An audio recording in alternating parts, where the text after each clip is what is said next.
In the desolate expanse of southern Peru lies a mystery etched into the earth itself, the Nazca Lines. Stretching across nearly 200 square miles of arid desert, these massive geoglyphs have puzzled archaeologists, historians, and adventurers for decades.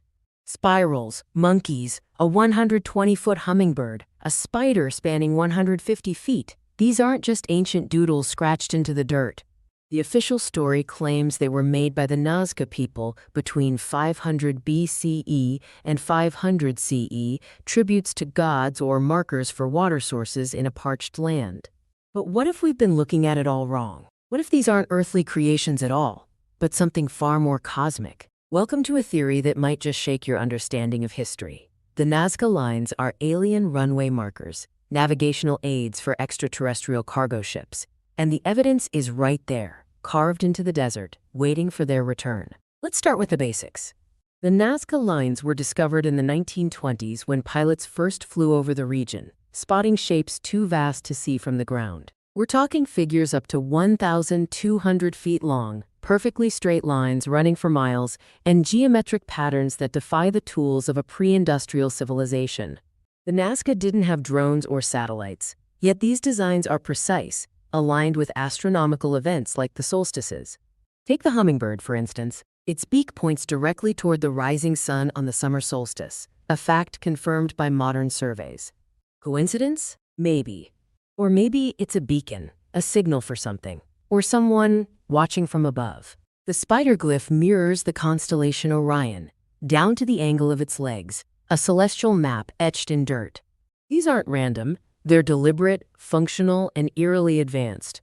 Now picture this. 2,000 years ago, massive alien freighters descend from the stars, their hulls loaded with supplies for a distant outpost, or maybe resources stripped from Earth itself. The desert's flat, featureless expanse makes it a perfect landing zone, undisturbed by forests or rivers. But space is big and navigation's tricky, so the visitors carve markers into the ground. Giant, unmistakable symbols visible from orbit. The long, straight lines? Runways for ships that don't need wheels but do need guidance. The animal shapes, like that hummingbird or spider, aren't art. They're glyphs, alien QR codes packed with data. Coordinates, atmospheric conditions, maybe even a welcome back for when the fleet returns. The Nazca people didn't build these. They were witnesses, or maybe laborers, conscripted to scrape the desert floor under watchful, otherworldly eyes. Here's where it gets compelling. The desert itself is key.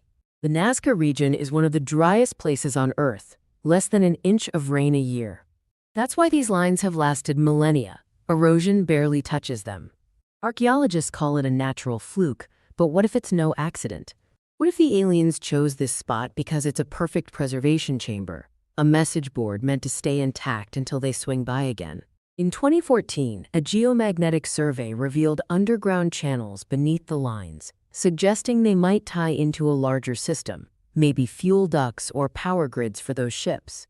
And those famous shapes? In 2019, Japanese researchers used AI to uncover 143 new geoglyphs, including a two-headed snake nobody saw coming. Too intricate for primitive tools, too purposeful for mere ceremony, unless the purpose was interstellar logistics. The skeptics will scoff. Where's the proof? No shipwrecks, no alien bones. But absence isn't evidence. The Nazca Lines are the proof, sitting there in plain sight, defying every explanation we've thrown at them. Why else would a culture with no written language leave behind a giant atlas in the sand? Why align it with the stars? And why does the Peruvian government restrict airspace over the site, citing preservation? Maybe they know something we don't. Maybe they've seen lights flicker over those lines at night, heard whispers in the wind that aren't human. So here's the theory in full. The Nazca Lines are a cosmic truck stop, a resupply hub for alien cargo haulers that stopped by centuries ago. The glyphs are their navigation aids, preserved by a desert that never forgets. And they're coming back soon. Next time you hear about a strange signal from space or a sighting over Peru, remember those lines. They're not relics. They're a runway, waiting for touchdown. The question isn't, were they here? It's, when are they landing again? Stay curious, because the truth might just be written in the dust.